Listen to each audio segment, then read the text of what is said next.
Selamat sore jemaat sekalian.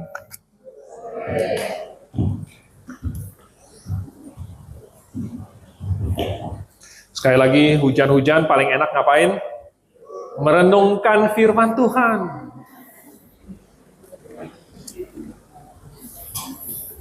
Kenapa hujan-hujan paling enak merenungkan firman Tuhan? Karena kalau lagi kepanasan, gerah nggak konsentrasi. Banyaklah alasannya. Baik, apakah masih bersemangat nih untuk mendengarkan firman Tuhan? Biasanya kalau sudah hadir kedua kali, ini adalah orang-orang yang paling semangat. Jadi, mari kita buka Alkitab di dalam 1 Raja-Raja, pasal yang ke-11. Jadi sudah beberapa bulan, saya mengajak kita membahas raja-raja.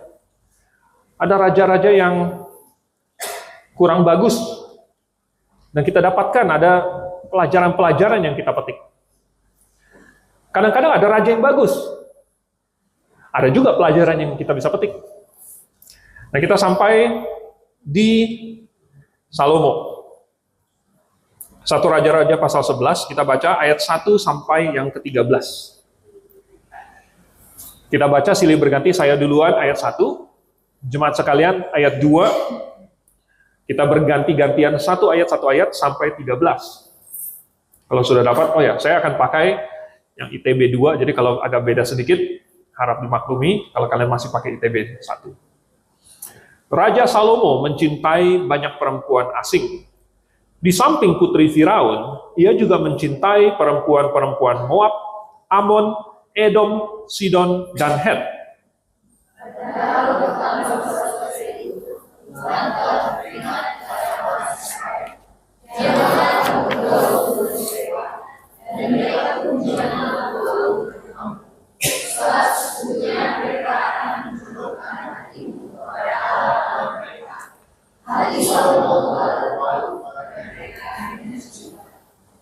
Ia mempunyai 700 istri dari kaum bangsawan dan 300 selir. Istri-istrinya itu membelokkan hatinya.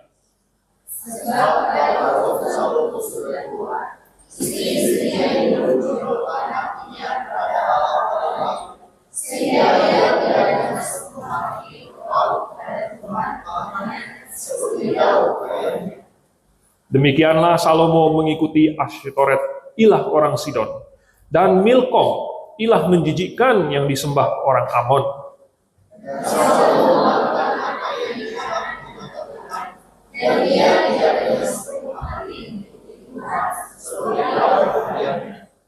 Pada waktu itu, Salomo mendirikan tempat pemujaan bagi Kamos, ilah menjijikkan yang disembah orang Moab di gunung di sebelah timur Yerusalem, dan bagi Molok, ilah menjijikkan yang disembah Bani Amon.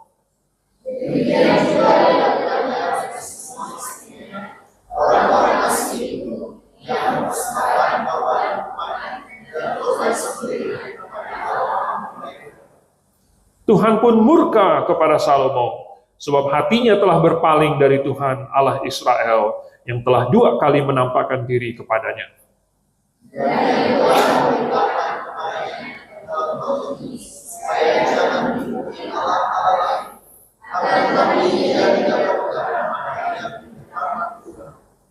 Lalu berfirmanlah Tuhan kepada Salomo, karena engkau bersikap seperti itu, dan tidak memelihara perjanjian, dan segala ketetapanku yang telah kuperintahkan kepadamu, sesungguhnya aku akan mengoyakkan kerajaan itu darimu, dan memberikannya kepada hamba-Mu.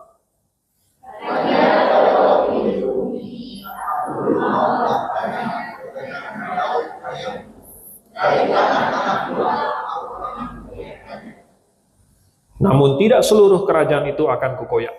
Satu suku akan kuberikan kepada anakmu demi hambaku Daud dan demi Yerusalem yang telah kupilih. Kita berdoa.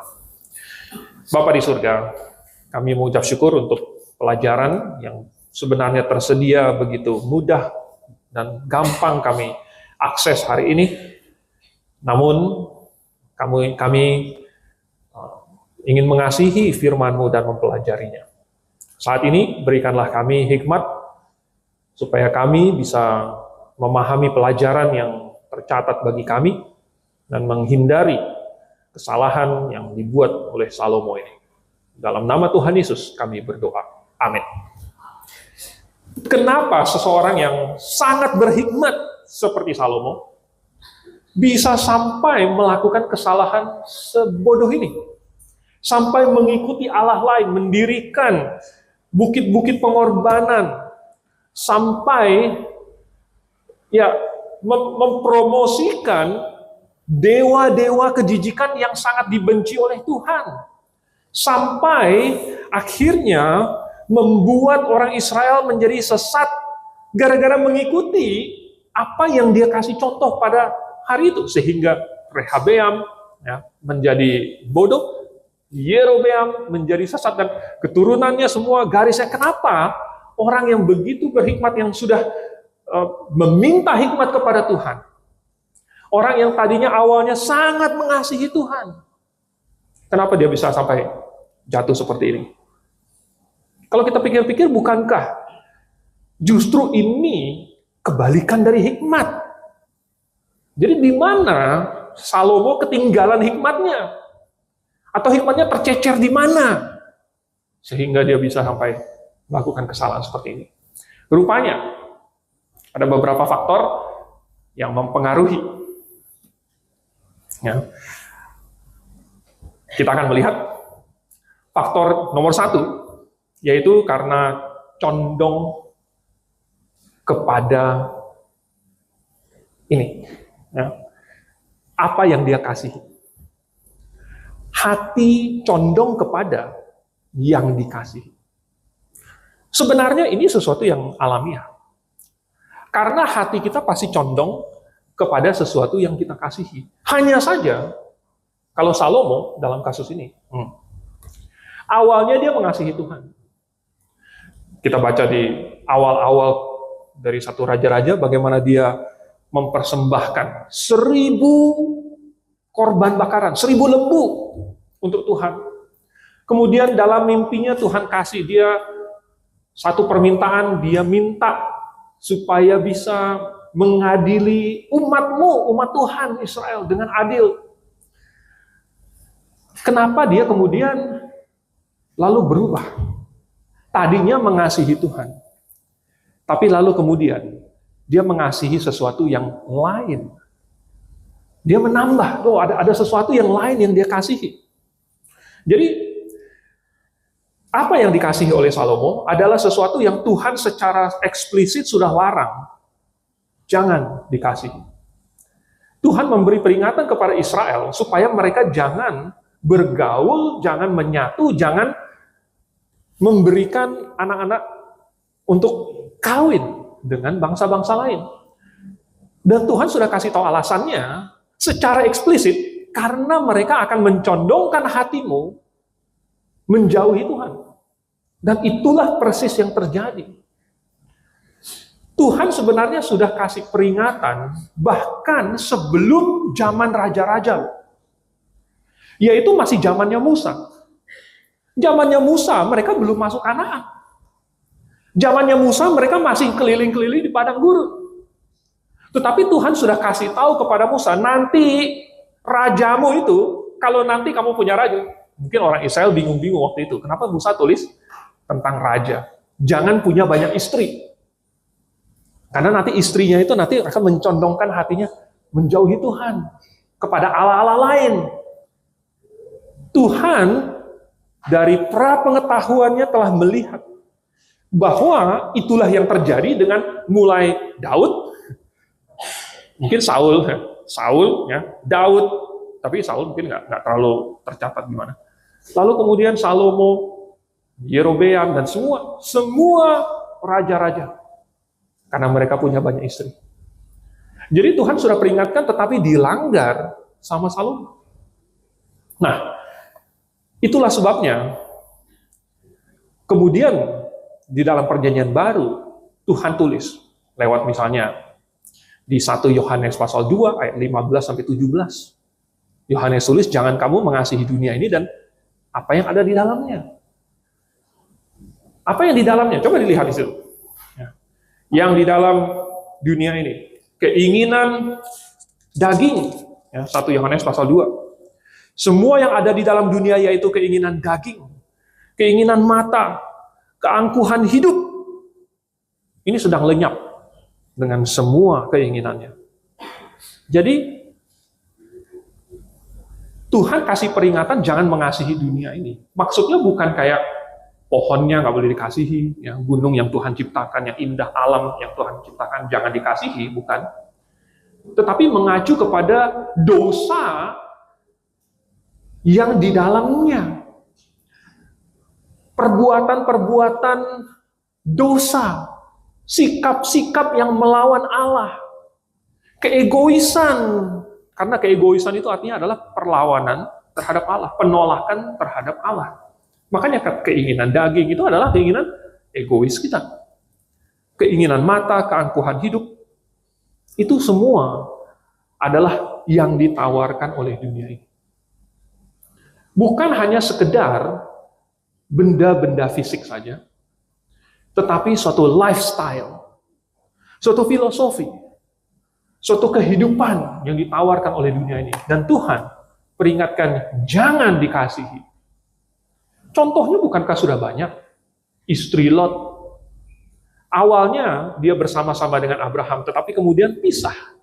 Lalu ketika disuruh untuk memilih mau pilih ke kiri atau ke kanan, maka Lot melayangkan pandangannya dan melihat bahwa ternyata lembah Yordan itu penuh dengan air. Dan subur, dan makmur. Lalu pilihlah dia di situ, tinggal di situ. Makin lama makin dekat. Akhirnya berada di dalam dan duduk di gerbangnya kayak jadi tua-tua. Lalu kemudian pada saatnya mereka harus keluar, ternyata Lot sendiri yang bisa diselamatkan. Istrinya gimana? Ternyata istrinya telah mencintai Sodom. Telah mencintai apa yang dia harus tinggalkan. Nah, Salomo di sini, dia mencintai perempuan-perempuan asing. Katanya, yang pertama adalah putri Firaun. Lalu di samping putri Firaun, dia juga mencintai perempuan-perempuan Moab, Ammon, Edom, Sidon, dan Het. Ini adalah bangsa-bangsa yang waktu orang Israel keluar dari Mesir, itu bermusuhan dengan Israel.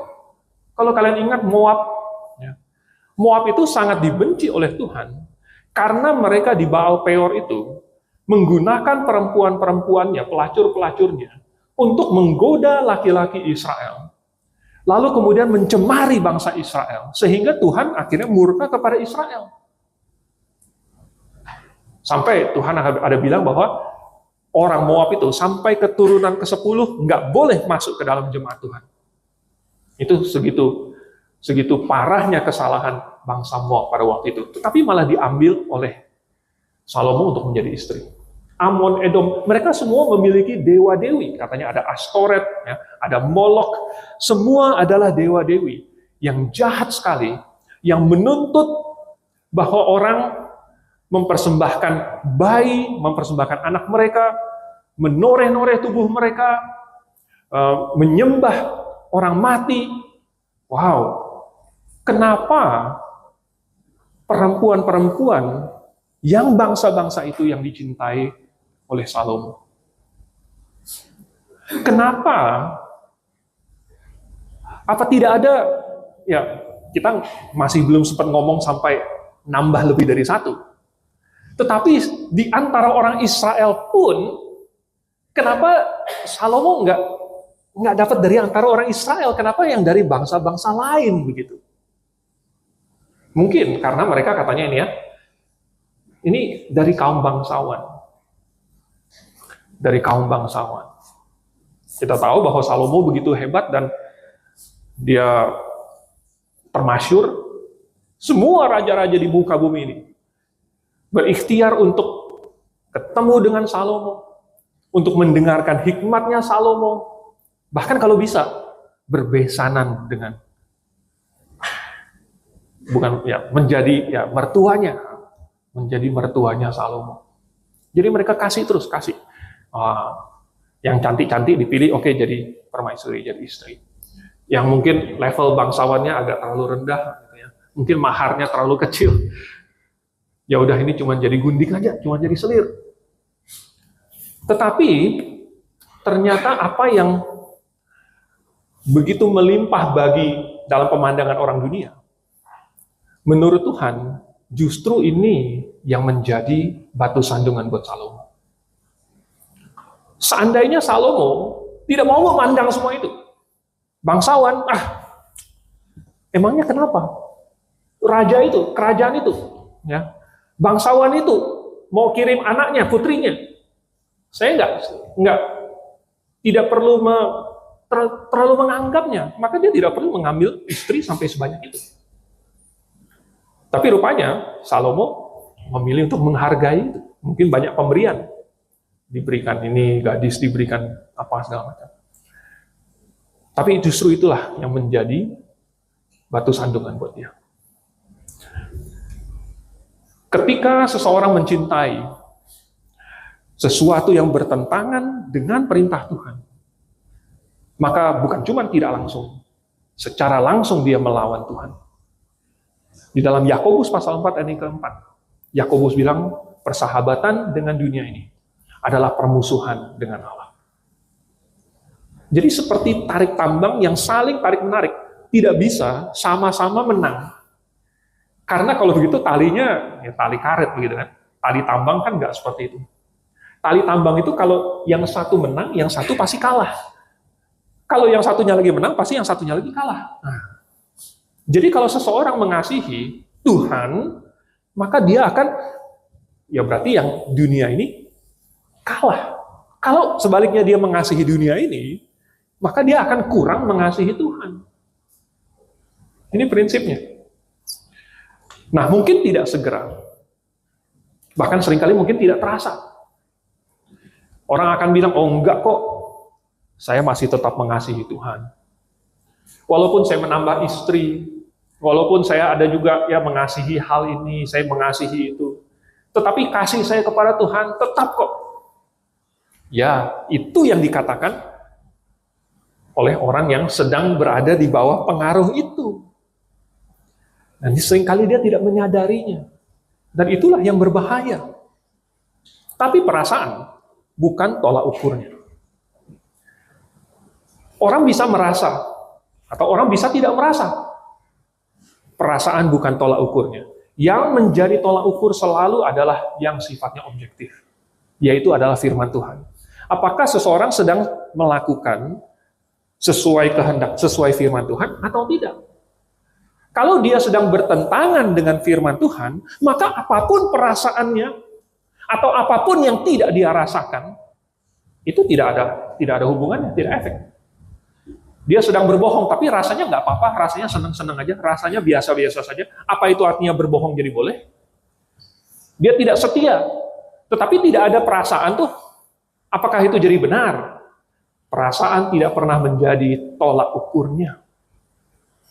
Selalu Alkitab, selalu kebenaran yang menjadi tolak ukurnya. Jadi, kalau begitu yang menjadi tolak ukur adalah apa? Perbuatan.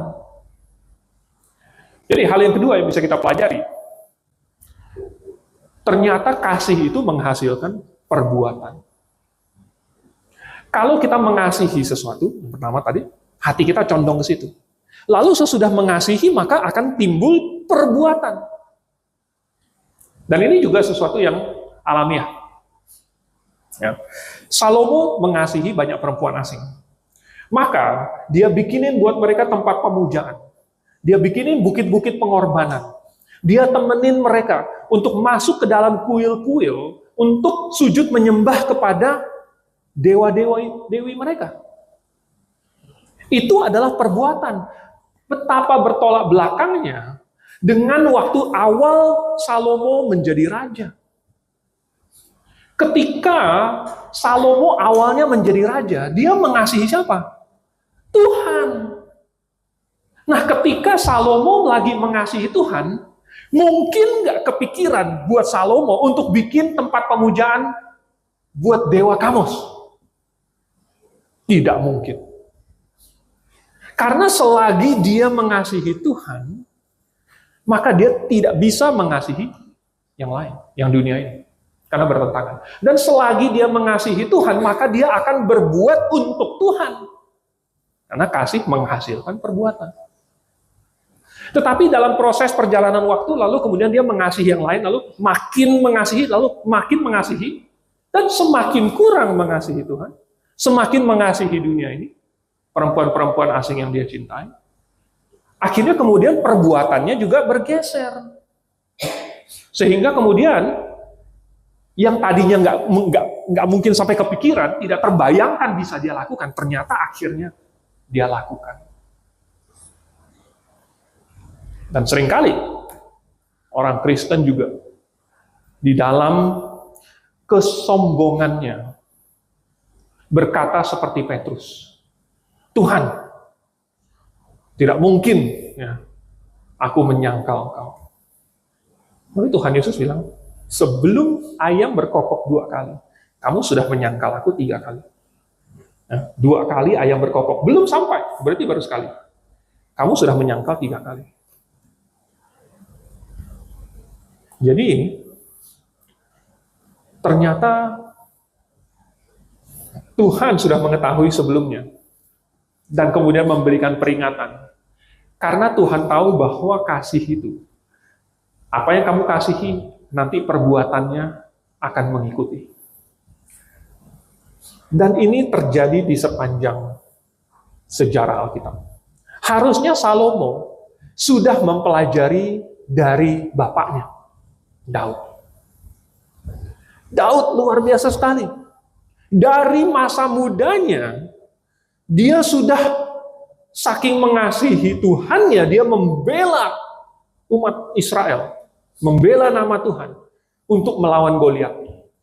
Di mana tidak ada laki-laki lain yang berani. Bahkan Saul sendiri pun nggak berani. Tetapi Daud yang masih kecil, tanpa memakai baju perang, tanpa adanya pedang di tangan, dia berani maju. Daud, karena dia saking hormat kepada Tuhan, dia tidak berani meletakkan tangannya kepada orang yang diurapi Tuhan. Nggak berani dia. Walaupun dia punya kesempatan untuk membunuh Saul 2 kali. Tetapi dia bilang, nggak boleh.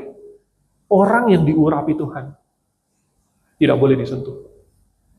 Saking Daud mengasihi Tuhan, dia melihat bagaimana tabut Tuhan itu berada di rumahnya Obed. Lalu kemudian dia bilang, saya mau supaya tabut Tuhan itu dekatnya saya. Dan dia mau bawa ke Yerusalem. Lalu dia mau bikin suatu rumah untuk Tuhan. Tuhan bilang, bukan kamu yang harus membangunnya. Nanti anak kamu yang akan membangunnya. Oh, mendengar itu, Daud langsung mempersiapkan. Daud langsung kumpulkan emas, perak, begitu banyaknya. Besi, tembaga, kayu yang mahal-mahal, yang wangi, yang langka. Dia kumpulkan bahan-bahan yang langka untuk pembangunan. Dan dia sebelum mati dia pesan kepada Salomo, ini semua ini sudah saya siapkan. Terus dia bilang lagi sama Salomo, kamu bisa tambahkan lagi. Ini karena apa? Karena Daud sangat mengasihi Tuhan. Maka itu timbul di dalam perbuatannya. Bukan hanya omongan doang. Memang ada nggak perkataan yang terucap dari mulut Daud? Ada, karena dia menulis ratusan Mazmur dan Amsal. Sampai semuanya dijadikan bahan untuk nyanyian, untuk memuji Tuhan.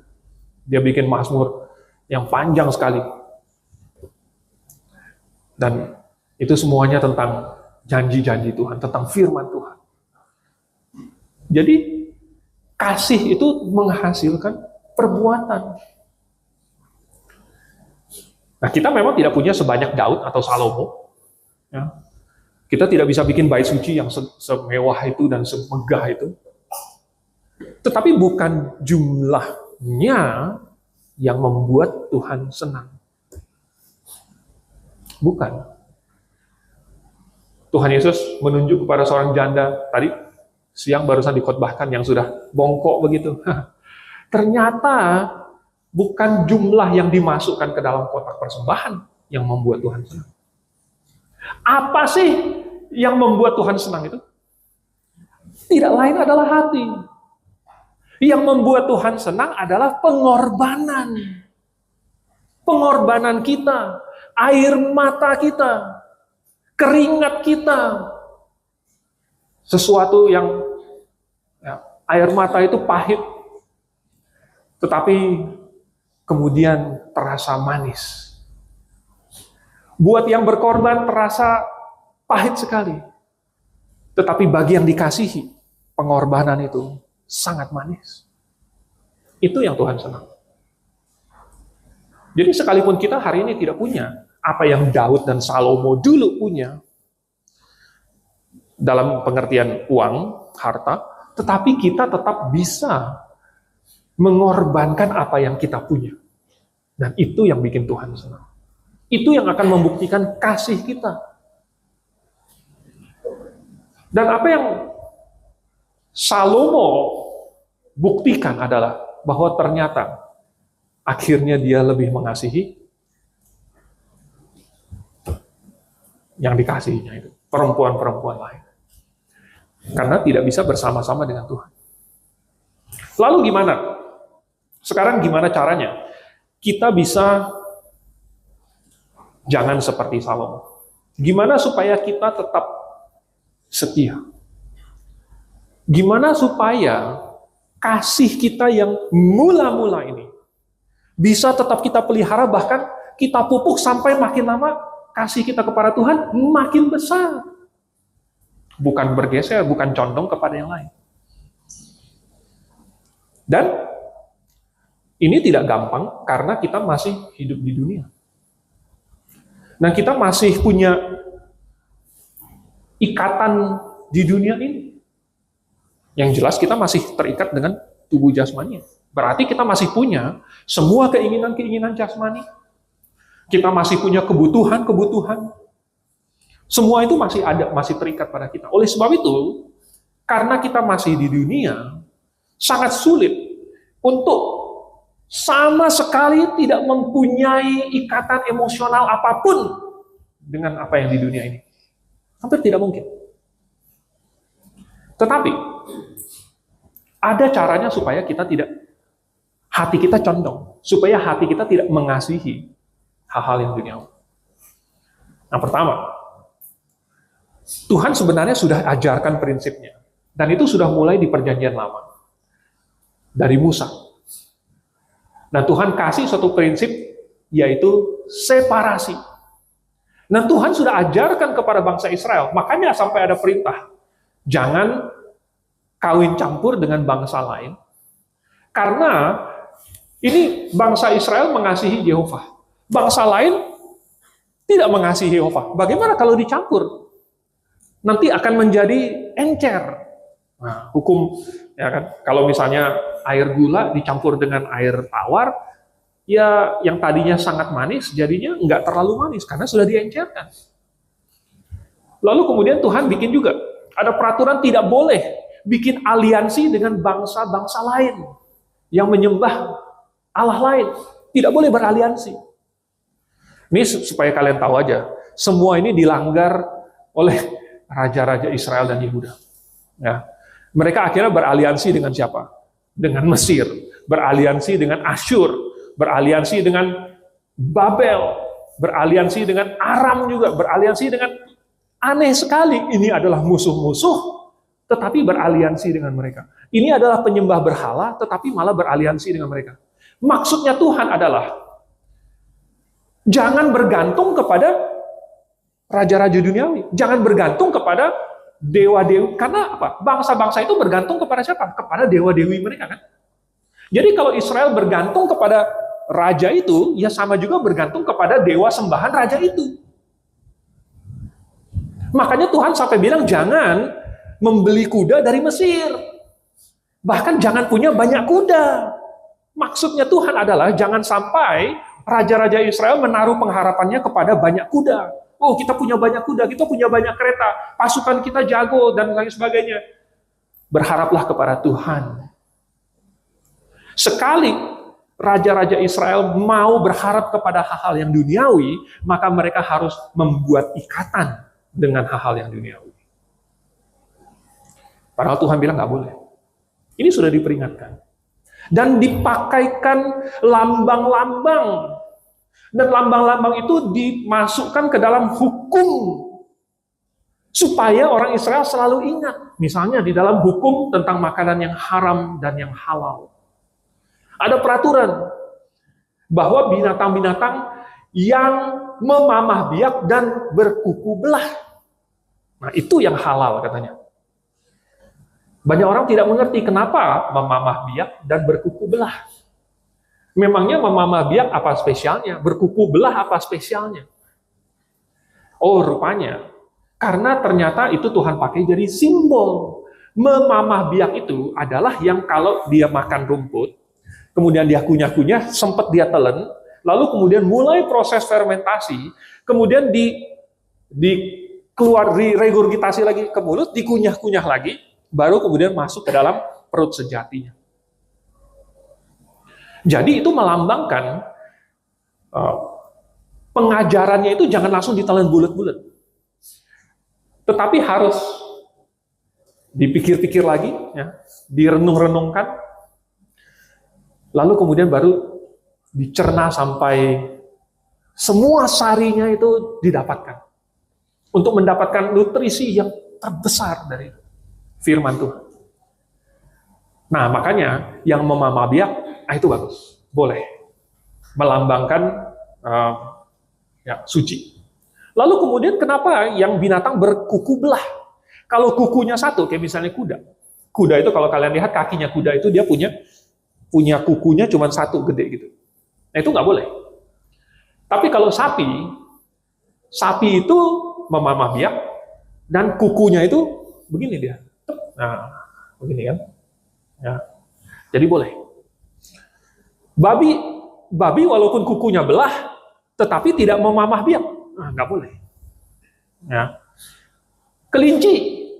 Kelinci walaupun memamah biak, tapi bukan berkuku. Dia berkaki. Tidak boleh. Nah, terus apa lagi gitu. Pokoknya ada peraturan-peraturan begitu. Nah, itu biasanya rabi-rabi Farisi gitu, ahli Taurat itu yang jagonya gitu. Tetapi prinsipnya berkuku belah itu adalah supaya ada pemisahan. Nggak boleh sama. Wah, nggak boleh menyatu gitu. Harus ada pemisahan. Terus kemudian ikan-ikan juga ada peraturannya, yang bersisik yang boleh. Terus kemudian mesti ada sirip yang membelah air. Kenapa yang ada sirip yang membelah air dan harus bersisik? Berarti ini juga suatu lambang. Sirip ini dia membelah air, melambangkan dia membelah, harus memisahkan. Dan sisiknya itu adalah lapisan pelindung antara kulit bagian dalam dengan airnya. Jadi ada pemisah antara air di luar, kemudian dagingnya di dalam. Ada pemisahnya. Jadi kayak belut gitu nggak boleh. Yang suka makan unagi gitu, haram. Ya, padahal belut itu enak. Siapa di sini yang suka makan belut? Mahal lagi. Karena dia berlendir, dia tidak bersisik. Juga tidak punya sirip untuk membelah air. Nah, ikan hiu boleh nggak? Ikan hiu nggak boleh. Karena walaupun dia punya sirip yang membelah air, tetapi dia tidak bersisik. Begitu. Nah, jadi ini semua Tuhan sudah bikin. Ada peraturannya. Bahkan ada peraturan lain yang mungkin hari ini kita pikir aneh banget Tuhan. Yaitu suatu kain tidak boleh dibuat dari dua jenis bahan. Ya. Tidak boleh satu tenunan terdiri dari dua jenis bahan.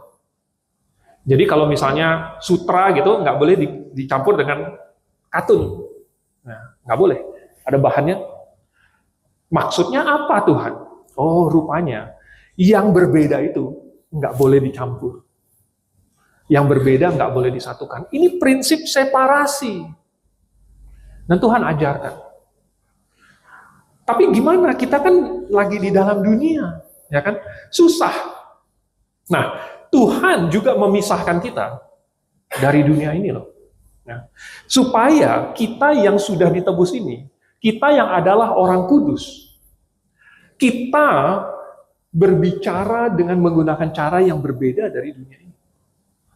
Kita pakai kosakata yang berbeda dari yang teman-teman kita pakai. Kalau teman-teman yang di luar memakai kata-kata yang berasal dari Ragunan, dari kebun binatang, dari safari, kita tidak. Kalau mereka suka sumpah serapah, kalau mereka kaget, mereka latah. Kalau mereka marah, mereka memakai nama Tuhan kita dengan sembarangan. Kalau mereka suka menggosip, kalau mereka suka menjelek-jelekan orang dan lain, orang Kristen tidak. Kita berkata ya, artinya ya. Dan kalau kita bilang tidak, artinya tidak. Orang Kristen itu harus selalu jujur. Tuhan membuat kita berbeda dari dunia ini. Tuhan mau kita setia. Setia sekalipun tidak ada yang menjaga. Setia sekalipun tidak ada yang memeriksa. Tetapi tetap setia. Tuhan mau supaya kita punya pakaian yang berbeda dari dunia ini. Tuhan mau kita berpakaian dengan sopan. Dengan apa ya? Harga diri. Harga diri. Bukan sombong, tetapi punya derajat yang tinggi.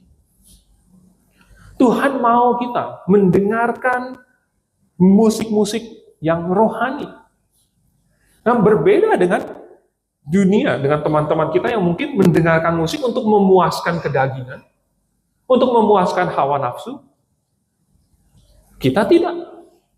Tuhan mau supaya kita beda tontonannya dibandingkan teman-teman kita. Kalau teman-teman kita sukanya nonton yang begini-beginian, tapi itu kan tontonannya pokoknya yang tentang selingkuh, tentang apa lagi? Kayaknya itu yang sering ya sekarang ya. Heran nih, ya, karena apa yang ditonton orang itu yang bakalan dicontoh.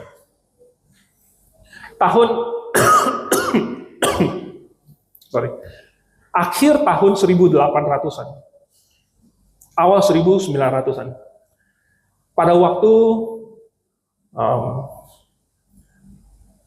itu belum banyak tontonan, ya. Palingan ada drama-drama, dan mungkin bisa ada satu perusahaan drama yang keliling dari satu desa ke desa lain di Amerika. Karena waktu itu tidak banyak entertainment. Sekali ada entertainment, ada tim drama yang datang ke kota. Itu semua dari sekeliling desa itu bisa ngumpul ke situ, lalu kemudian nonton. Bisa 3 hari, bisa 4 hari, malam berturut-turut. Dan mereka senang sekali. Tetapi, lalu kemudian muncul televisi. Muncul televisi, sekarang dramanya itu ada di rumah setiap orang. Ya. Walaupun awalnya hitam putih, ya kan? Tetapi gambarnya bisa gerak tuh, orangnya ada di dalam TV. Gitu. Nah, lalu kemudian mulailah ada satu pergeseran budaya. Dan ini sangat kentara di pertengahan 1900-an. Dan banyak orang tua komplain, kenapa film-film anak-anak sekarang malah mempertontonkan anak nakal, ya. Anak nakal, kayak misalnya Tom and Jerry, gitu. Ini nakal nih, gitu, tapi lucu. Tapi yang justru dipertontonkan, yang nakalnya, gitu. Nanti malah anak-anak mencontoh jadi anak nakal. Di mana sebelumnya, selalu yang jagoannya adalah anak baiknya. Yang jahatnya itu yang nakal. Tetapi makin modern, anak-anak jagoannya itu adalah anak nakal. Yang kemudian ya dibilang, oh kamu harus menemukan jati diri kamu. Nggak apa-apa kamu nakal, asal kamu bisa menerima diri kamu sendiri. Wah, ini berbahaya sekali. Ya. Karena apa yang dunia ini ajarkan, yang dikasih lihat sebagai tontonan, itu yang akan menjadi contoh. Nah, Tuhan mau supaya kita memilih yang berbeda. Lalu Tuhan mau supaya kita beda dari dunia ini dalam hampir segala sesuatu. Segala sesuatu. Tuhan mau kita tidak nyaman dengan rokok, dengan judi, dengan minuman alkohol, dengan sumpah serapah. Jangan kamu nyaman dengan semua itu. Bayangkan kita ini seperti suatu kapal, dan kapal ini berada di air. Tetapi dia mengapung di atas air, dan air tidak masuk di dalam kapal itu. Demikian pula kita berada di dunia. Tetapi dunia tidak berada di dalam hati dan pikiran kita. Lalu, sesudah kita mengosongkan hati dan pikiran kita dari hal-hal yang duniawi itu, kekosongan itu harus diisi. Jangan sampai kayak perumpamaan Tuhan Yesus ketika suatu roh jahat keluar, lalu kemudian dia mengembara kemana-mana, nggak dapat rumah lain, dia balik ke rumah di mana dia tinggalkan, ternyata kosong. Lalu dia masuk ke situ dan dia bawa 7 roh jahat lain yang lebih jahat daripada dia. Kalau kita mau mengosongkan hati kita, pikiran kita dari hal-hal yang duniawi, perlu kita isi. Kalau saya tidak mau mengasihi hal-hal duniawi, maka kalau begitu apa yang harus saya kasihi? Sederhana sekali. Kasihilah Tuhan Allahmu dengan segenap hatimu. Berarti kalau sudah segenap hati, tidak ada ruang, tidak ada celah untuk hal duniawi bisa menyisip di dalamnya. Karena sudah segenap hati. Dengan segenap kekuatanmu. Berarti kekuatan kita tidak ada lagi yang disisakan untuk hal duniawi yang jahat. Segenap pikiran. Berarti pikiran kita sepenuhnya untuk Tuhan. Tidak ada lagi yang kita sisihkan untuk hal-hal yang jahat. Nah, bisa kita bayangkan. Seolah-olah kita seperti seorang yang menabur. Tidak mungkin dong petani itu menyia-nyiakan benihnya. Dia sembarangan tabur begitu saja. Ya kan? Nggak mungkin, itu sama saja membuang-buang benih. Kenapa? Karena bagi si petani ini, benih itu investasi loh. Tentu dia mau cari di mana yang subur, dia siapkan dulu, dia pupuk segala macam, karena benih yang dia tanam itu akan menjadi investasi, dia akan berbuah. Tuhan sebenarnya kasih kita tubuh, kasih kita waktu, kasih kita bakat, kasih kita uang, dan kasih semua hal-hal yang kita nikmati sekarang ini. Dan itu bagaikan benih yang bisa kita investasikan. Dan jikalau diinvestasikan, maka dia akan menghasilkan. Pertanyaannya, diinvestasikan di mana? Di dunia ini bisa nggak berbuah? Bisa. Investasi di dunia bisa berbuah. Tapi ada alternatif, yaitu investasikan di surga. Dan kalau di surga bisa berbuah juga. Jadi kita mau menginvestasikan benih yang Tuhan karuniakan kepada kita, di mana semakin banyak kita investasikan di dunia ini, oke akan menghasilkan, oke bisa kita pakai, tetapi bukankah ujung-ujungnya akan kita tinggalkan? Atau mungkin lebih bijaksana kita investasikan di surga untuk hal-hal yang sifatnya rohania.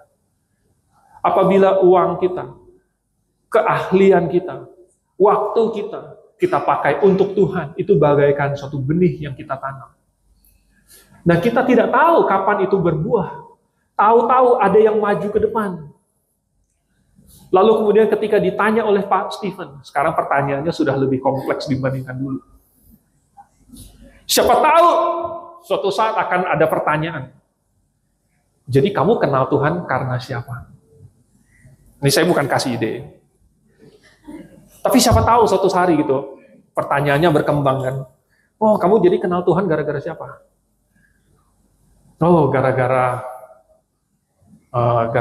kakak itu yang mengajar saya, yang kasih traktat, yang mengajak saya seminar, yang membawa saya blok kelas, dan lain-lain sebagainya. Benih yang kita investasikan, waktu kita, uang kita, tenaga kita, ternyata berbuah. Bukankah itu sesuatu yang indah? Maka nanti hati kita akan condong ke investasi yang lebih besar. Di dalam Matius pasal yang ke-6, Tuhan Yesus lagi khotbah di bukit. Terus Tuhan Yesus bilang, janganlah mengumpulkan bagimu harta di bumi ini. Ngengat dan karat, merusakkannya. Kemudian Tuhan Yesus bilang apa? Kumpulkan bagimu harta di surga. Lalu Tuhan Yesus bilang, di mana hartamu berada? Di situ hatimu berada. Makanya ada satu pemuda yang kaya raya. Dia datang kepada Tuhan Yesus lalu tanya, Guru, apalagi yang harus saya lakukan untuk masuk ke dalam kerajaan surga? Melakukan hukum Taurat, semuanya sudah kulakukan sejak masa mudaku. Lalu Tuhan Yesus uji dia untuk melihat di mana hati dia berada. Kalau hati dia berada, ya dicondongkan kepada Tuhan, dicondongkan kepada kebenaran. Kalau dia mencari Tuhan, maka ketika Tuhan suruh, kalau kamu mau sempurna, jual semua milikmu dan bagikan kepada orang miskin. Lalu kemudian kemari ikutlah aku. Sebenarnya syarat Tuhan Yesus ini bukan titik beratnya pada jual lalu kemudian bagikan kepada orang miskinnya. Titik beratnya itu pada datang kemari dan ikut Tuhan Yesusnya. Dan kalau semua barang-barang yang membebani kamu itu menghalangi kamu datang kemari dan mengikut Tuhan, mendingan kamu jual dan kamu bagikan kepada orang miskin. Tapi kamu datang ke sini dan jadi ikut, jadi murid Tuhan. Ternyata hati dia condong kepada apa? Katanya dia pergi dengan sedih karena banyak hartanya. Makanya Tuhan bilang apa? Lebih mudah bagi bagi unta untuk masuk melewati lubang jarum daripada orang kaya masuk ke dalam kerajaan surga. Rupanya di mana hartanya berada, di situ hatinya berada. Istri Lot mungkin nggak sempat mengambil perhiasannya, akhirnya ketinggalan juga di situ. Salomo mencondongkan hatinya kepada hal-hal, kepada perempuan-perempuan asing ini. Nah, saya tidak tahu apa kata perempuan-perempuan itu sampai bisa mencondongkan hati Salomo, orang yang paling berhikmat. Pasti perempuan-perempuan ini sangat-sangat jago.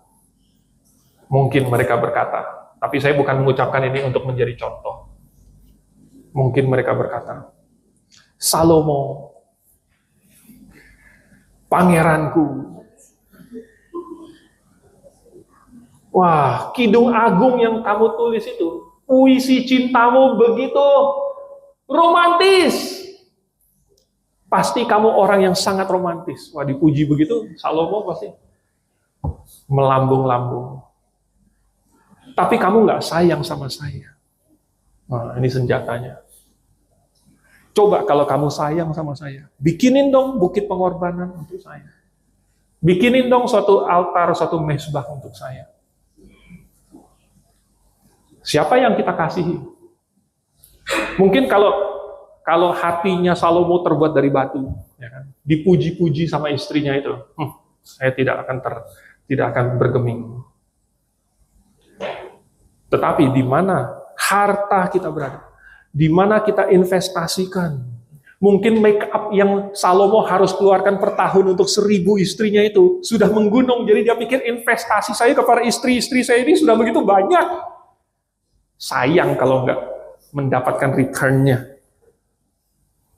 Di mana hati, di mana harta kita berada, di mana kita investasikan, di situ hati kita. Mari kita tundukkan kepala. Kita berdoa. Bapa di surga, kami membaca tentang apa yang terjadi kepada Salomo, sungguh takut bahwa hati kami juga jangan-jangan sedang digoda oleh dunia ini, sehingga kami pelan-pelan mulai meninggalkan kasih kami kepadamu yang mula-mula, lalu bergeser dan mengasihi, makin mengasihi hal-hal yang ada di dalam dunia ini.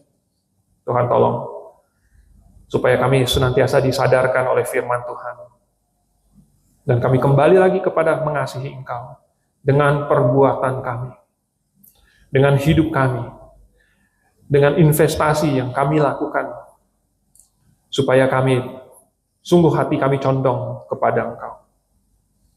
Dan walaupun kami percaya bahwa Salomo akhirnya di masa tuanya kembali sadar, mungkin sesudah ditegur dia kembali kepada Engkau dan berpaut kepadamu dengan sepenuh hati. Kami mau menggunakan kesalahannya ini sebagai pelajaran bagi kami. Jangan sampai kami jatuh ke kesalahan yang sama. Dalam nama Tuhan Yesus kami berdoa. Amin.